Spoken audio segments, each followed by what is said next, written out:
Hello and welcome back to Smashing the Sudoku, our series where we look at some of our earliest puzzles at Grandmaster Puzzles and see if I'm still able to solve them as the author from 2013, but someone who's got 10 years of forgetfulness between then and now.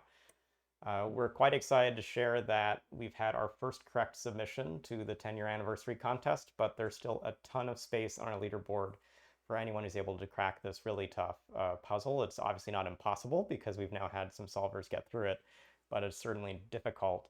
And it's inspired a lot of things that have gotten into our inbox, including today's viewer question from David D, who asks if we can give a bit of a hint about the 10-year anniversary puzzle. We're not going to give a bit of a hint. We're going to give 5 bits of info, since that seems to be a critical number. In some games, we want to make this feel more like checkers than chess, so we're going to give just enough info to make it interesting, but not too much that it's a sort of wrong space of difficulty.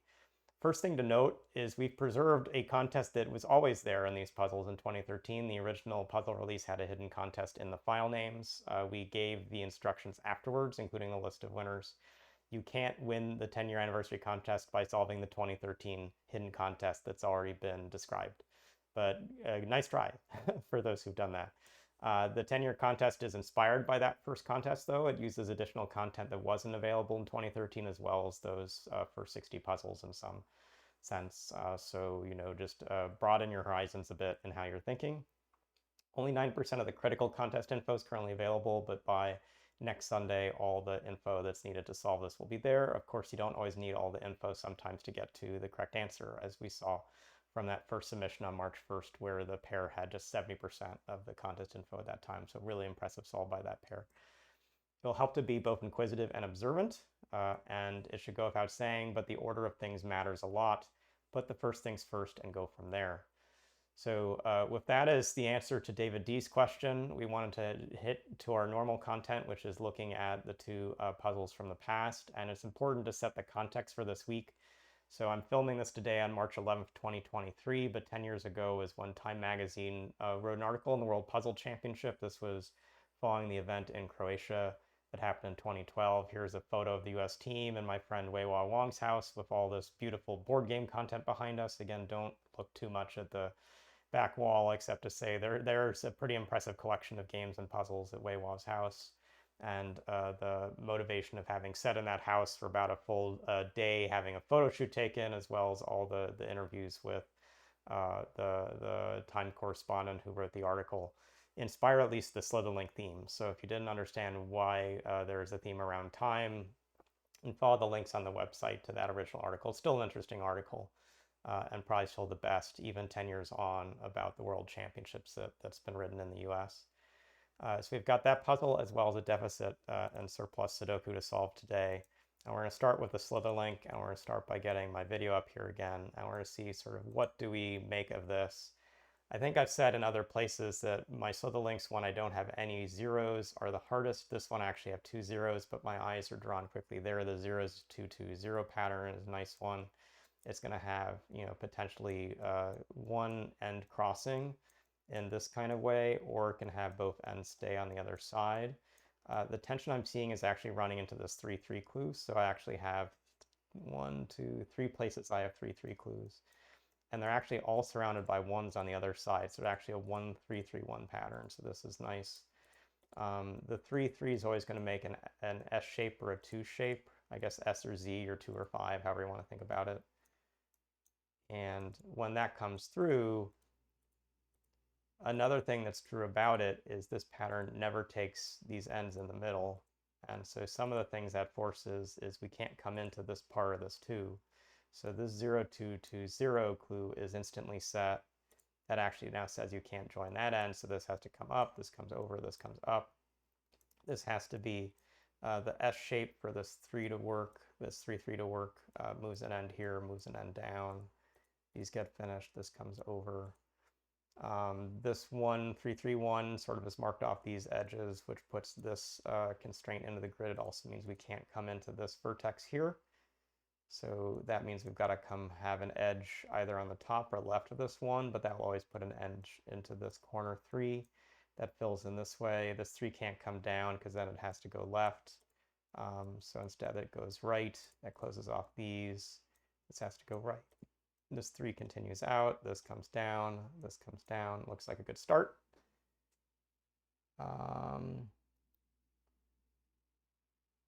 These ends are going to either close this way, or if they extend into the 3, they're going to still close on themselves. So there's a closing constraint that's blocking off this upper left set, which means these ends don't want to close on themselves. And I see one option with this 3 this way that leaves it open. And I see another option like this, which is going to leave them closed. So notice if these ends go this way, once these ends also close, we've now closed off part of the loop. So this has to have this pattern for the shape. This comes down here, this comes here. This corner 3 always uses these, but now has to have 2 ends across this column so that we have a loop bit that's coming back to this main loop bit because we can't come over here. We trace along this 1, this moves up. This takes this edge or that edge, so it puts in these marks around the 3. This now has to come over here for sure. Puts in these ends. This has to trace over. This traces this way. Let's come back here. So these are diagonal 1s. Once we know we don't come into these, we can't come into this vertex. So that's actually forced here. Actually looks like I've got the same pattern here. This M is symmetric. And so same forcing constraint that actually puts in these ends for the 2. I want to resolve some more of the top. It looks like this end coming across now is putting a tension up here. As I said before, I could go like this, but the other then option has this 3 using 2 ends near this 1. So instead, this 2 and 3 have to come together, closes off this space. It now means this 3 is effectively in a corner. We can come this way or that way from this 1, so I don't think I'm going to resolve from that. Let's mark some more edges carefully. I can't come over to here, so this 2 wants to corner. I guess what that means is I can't do this. This would cause an issue because this has nowhere to go. So I have this end being no good. That means this 1 here is to the left or bottom. So these are no good. Marks this off. That closes these in. Puts in this for sure. This 1 now has just this edge, which closes into the 3-3 pair. This comes down. Can't come through here. And that means we can't come into here. Also then can't come into here, so can't come into here. So this is a straight edge. That 1 is here. Notice this big loop would be closed if I came this way, so I've got to go this way. But I still don't want this end and this end to connect. So if there's this other loop side here, I need to have a channel. I need to have an open cell in this column. And that actually forces a lot of the top. It looks like it forces this straight away. This still wants to stay open. This closes off. This stays open to here. 3 coming across, 2, and we are done. So a nice just-in-time puzzle with the big TIME theme, some symmetry around that, just the common pattern of the 1, 3, 3, 1 in the middle edges, but then a lot of different things to work through the fillers on the outside of the grid. So I'll shift to the deficit surplus Sudoku, and this has a theme L's big and small. A thing to note about deficit surplus Sudoku, it's not a very common style, but there's sometimes value in looking to the constraints in the deficit side. So if you know which digit's missing, you can then say every other digit appears. Until you can say that, you can't do the normal Sudoku step of saying, well, I need like, I've got a 1 here, so 1's got to be somewhere here. Well, it could be a 1's right there, and this whole region's missing that. But what I'm seeing actually is at the start, I've got 3's that point into the space. So this upper left L is missing the digit 3. It has everything else. So I can take these numbers like 1 and 2 and say there's a 1 here. There's a 2 here. I've got 4 and 5. There's a 5 over here. There's a 4 over here. Everything else is going to have to fit in here. Actually, like 6 and 7 can't come to this space, so 6 and 7 have to be in this first column. 7 just in these cells. That leaves behind 4, 5, 8 on the top, so these are the 8 options. I think that actually fully notates this region. It's not maybe the easiest place to start, but this is a Saturday puzzle. We might as well look in the harder modes. Let's look at this L shape. It sees a 7 from both the top and the right side, so this has every number but 7 in it. So the 8 and 2 coming this way is going to put a 2 and 8 in the space, but from the 2 that's over in that column, it just limits us down to these. 4 and 6 coming from this side, put in a 4, put in a 6. I think everything else is still somewhat flexible. We can look at other numbers, but let's just kind of keep going around the grid. This L shape sees a 5 and a 5, so this region has every number but 5 in it. So this has a 3 and a 4 in the bottom looking at these. That 4 actually comes and intersects here, so this is 4, this is 6. 6 and 7 have to work over to here, so 6 goes in this cell, 7 goes in this cell. I still need 1, 2, and 8 to be notated somewhere. It looks like 8 and 2 can't be in the top here, so this is an 8 note, and this is a 2 note, and that leaves just this cell for a 1. That comes over here and says this is the last cell for a 1. We can eliminate this to be a 4. Now before we write that as a 5, we still haven't notated, or actually we have notated all the numbers up top. We can also confirm this is now a 3-5 column with a 3 pointing here, so this is 5 into 3. He's behind a 4-8 pair. It says 6 8s over here. This is 2, 8, and 5. This last spot for 5, 2, 8. Okay, this is the last L shape, and I'm just looking at what's intersecting here.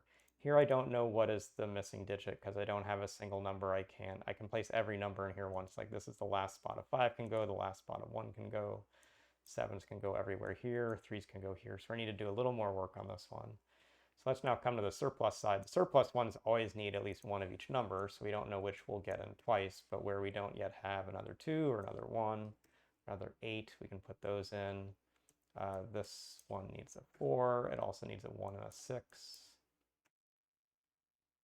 This needs a 3 and a 2 and a 5 somewhere. So that 2 cancels here. Any other info coming in from those? Not yet that I'm seeing. Up here we need a 7 and a 6 and 8. A little more info from those. So these 2 6s, remove these spots for 6s.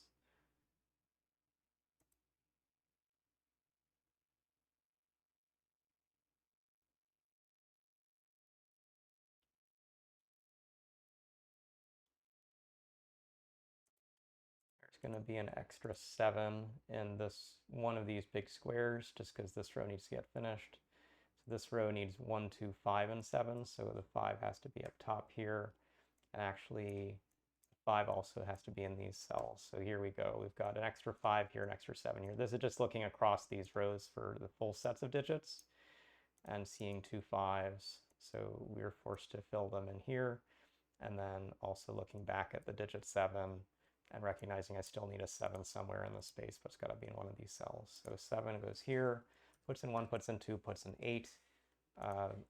That 2 moves up, puts in 5, puts in 5, puts in 3. Does that give us anything else quickly? We've got 4, 6, 8 for this column. Those are all marked, but this may be a single. We've got 4, 8. So this is the only place for a 6 in this column. That moves this 6 down, moves that 8 over, that 7 up.